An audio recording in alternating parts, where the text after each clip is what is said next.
Hello everyone and welcome to my channel, and today I'll be reading a Giyuux Listener by me. So let's get into it. Giyuu had no idea that life would make him a father so soon, but such was the way of the world. It was unpredictable, and not always in a bad way, because as much as he was anxious, he was also eager and happy, and news were, well, they were a lot for him. But what mattered most was the fact that he was willing to do so much for this future baby of yours. You could feel his excitement and his love. And although you were unsure yourself of things and were rather, well, hesitant about how things were going to be, you were excited and happy. Even more with how he was. He was doing so much. Reading all the books that he can, helping you with setting up the room, and trying to find the best foods for you. He wasn't even letting you do any kind of work, or chores, or anything, to the point where you actually had to talk to him, and sit him down and tell him that a little amount of work was not going to kill you and your little baby. And well, he was just so protective. This was all so new for him, after all. Being a father, it was something he never expected. It felt a little bit too sudden, and too scary. He didn't see himself as father material. So, no wonder all that stress happened. But he just wanted to improve after that, after knowing. He wanted to be an adequate father, to be able to make this family something good, to be a good parent, and someone that your child will be happy with. His future child. He would have never thought it would have happened, and yet here he was. At first he was scared, and really unsure about this whole thing. But soon, he was excited, perhaps even more than you. He even had a list of written down names for your baby, of all the names you would like to name her or him.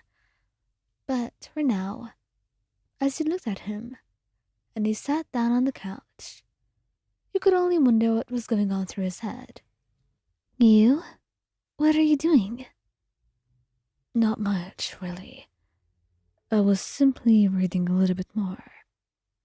You're in your second trimester, correct? Well, I'm very close to my third. But yes, I suppose. He nodded, and then patted the space next to him on the couch. Sit down, please. And so he sat, looking at him, but then he just holds you close, wrapping his arms around you, and he leans his head against your belly.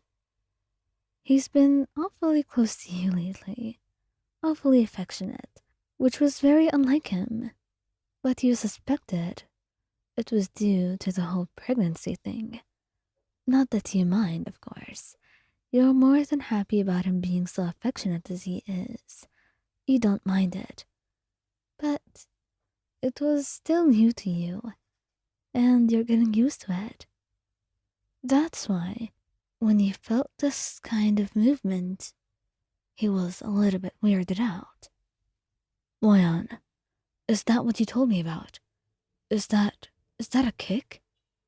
You looked at him and smiled, nodding. Yes, Giyuu, that's what a kick feels like. I know it's a bit new to you, but it's not really that much. Not much? Well, maybe because you've been feeling it for a while. Does the baby do that a lot? Not as much as you would expect, no. Why are you so curious? It's a sign of life. And it's a beautiful one, Wyon. I'm impressed, he said, and you smiled, hugging him tightly. Me too. It's very beautiful. This sign of life from our baby. It tells us that they're here with us. It's the most beautiful thing I've ever seen. And he couldn't actually agree more. He was so happy to feel this and see this happiness in your eyes, and feel this movement from your baby. It was only just a couple months left, and then that baby would be in your arms, right here with you.